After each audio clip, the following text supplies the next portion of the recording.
Hello and welcome. As the world outside grows quieter and the demands of your day begin to soften, I invite you to step back with me, far back, to a world of sand, stone, and roaring crowds. But we are not going to focus on the roar tonight. We are going to slip away from the grand spectacles and into the quiet, ordinary, often overlooked corners of a most extraordinary life. Tonight, we will explore what daily life was truly like for a Roman gladiator. Forget, for a moment, the flashing swords and the thunder of applause. Imagine instead the sound of a wooden practice sword clacking against a post in the early morning haze. The feel of coarse bread, the ache of muscles after a long day of training. This is the story not of the glorious moment in the arena, but of the thousand slow, repetitive hours that led to it. A story of routine, of community, of surprising comforts, and of waiting. So find a comfortable position, let the light be soft, and let us walk slowly through the gates of the Ludus, the gladiator school. As the first gray light of a Roman dawn touches the high, windowless walls of the barracks, the world is still mostly quiet. Imagine you are here, on a simple cot, perhaps a lectus, a wooden frame with leather straps. It is not the plush bed of a wealthy Roman, but it is sturdy. You are not alone. The room is long, filled with rows of identical cots, and the air is still with the sleep of 20, 30, perhaps 50 other men. There is a scent of leather, of sweat, of the straw used to stuff thin mattresses, and of the oil used to clean weapons. Your awakening is not to a gentle chime, but likely to the sound of a lanista, the owner and master of the school, or one of his trainers, calling out. The day begins not with ceremony, but with necessity. There is a routine to cling to, a structure that shapes every hour. You rise, you fold your rough blanket.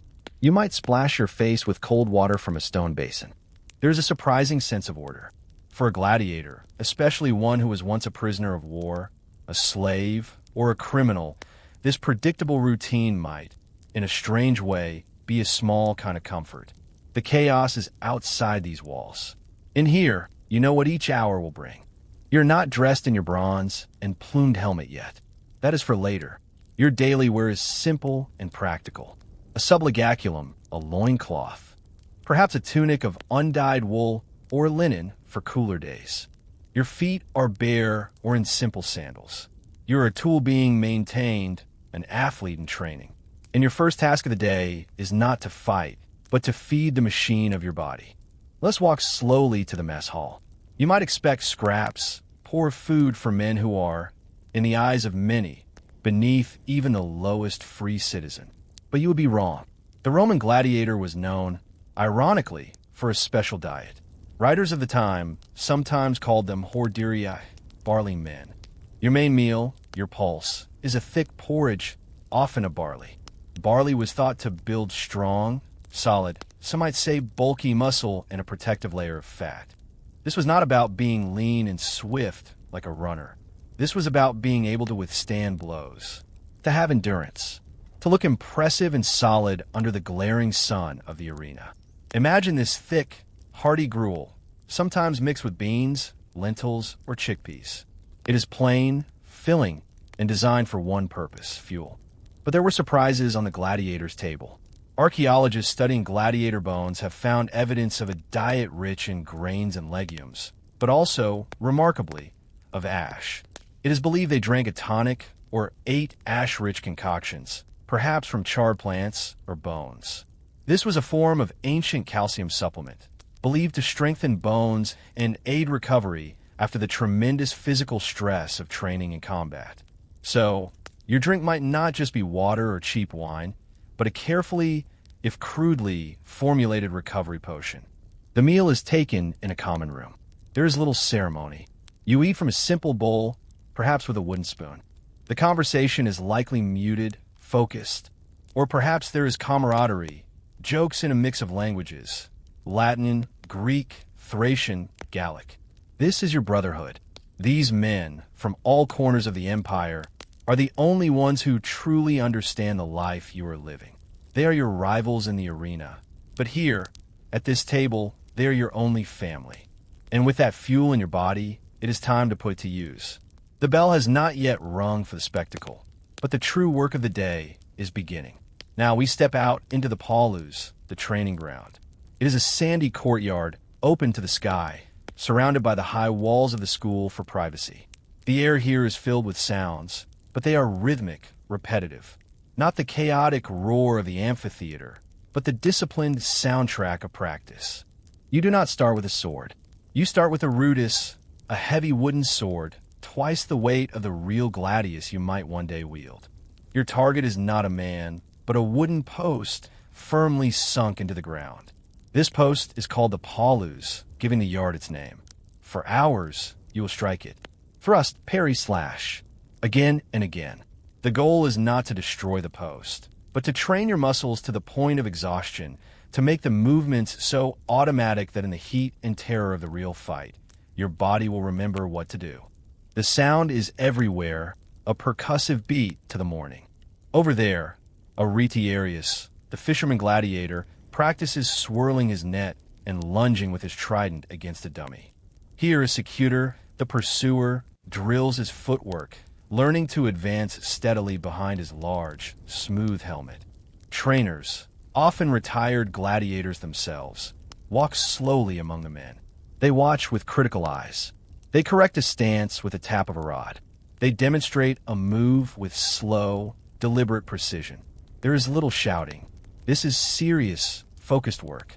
Your life and their investment depends on this daily grind.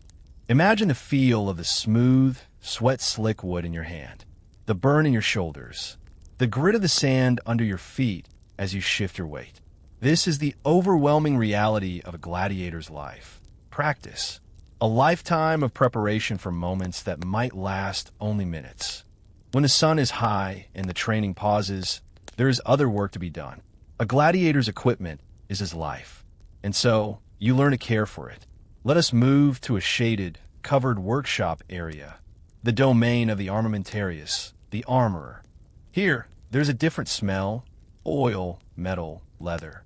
It is a calm, meticulous space compared to the sandy exertion of the yard. You sit with a cloth and a pot of olive oil. In your hands is a piece of your armor. Perhaps it is a manica, the leather and metal quilted sleeve that protects your sword arm. You rub the oil into the leather slowly, methodically, keeping it supple, preventing it from cracking. Every stitch is checked. Every buckle is tested. You might help polish a bronze greave, the shin guard that will flash in the sun. You run a stone along the edge of your gladius, not to sharpen it to a deadly razor's edge. The fights are meant to show skill, not just the butcher, but to ensure it is true and smooth. This quiet, caring ritual is a form of meditation. It bonds you to your tools. You know every dent, every scratch on this armor. It is not just equipment. It is your skin for the fight. This slow, careful maintenance is a crucial part of the day, a silent promise you make to yourself for your own protection. After a simple lunch, perhaps more of that barley porridge, the afternoon might bring different tasks. If you're a new recruit, a novitius, your training will be relentless. If you're a veteran, veteranus, you might have earned some small privileges. A better cut of meat, a small cell of your own instead of the common barracks. Perhaps even a cushion for your cot. The afternoon could also bring medical care. The medicus, the doctor of the ludus, is a vital figure. He knows how to treat the wounds of the arena, but more commonly, he deals with the injuries of training. Pulled muscles, strained tendons, bruises from the wooden sword. You might receive a massage with infused oils. Soak in a bath. The Romans were masters of bath culture, and even a gladiator school would have its own bath complex, a necessary tool for recovery. Imagine the warmth of the water, soothing your sore muscles. This is not luxury. It is essential maintenance, like oiling the leather of your armor. But the afternoon also carries a weight, for it is in these quieter hours that the mind has time to wander. To think of home, if you have one you can remember. To think of the next game. To think of the man in the cot next to you, knowing he might be your opponent or your partner in a paired exhibition. There is a peculiar tension in this brotherhood. You eat together, train together, share injuries, and yet you may be asked to fight each other. This quiet camaraderie is the foundation of your daily life, but exists under a long, slow shadow. As the sun begins to lower, casting long shadows across the training yard. The pace slows further. The evening meal is served. It might be more substantial now. The barley porridge, but with some vegetables, some cheese, perhaps even a piece of fish or meat for the top performers. This is your main sustenance. Afterwards, there is time. How do you fill it? There are no books, for many gladiators could not read. But there might be games.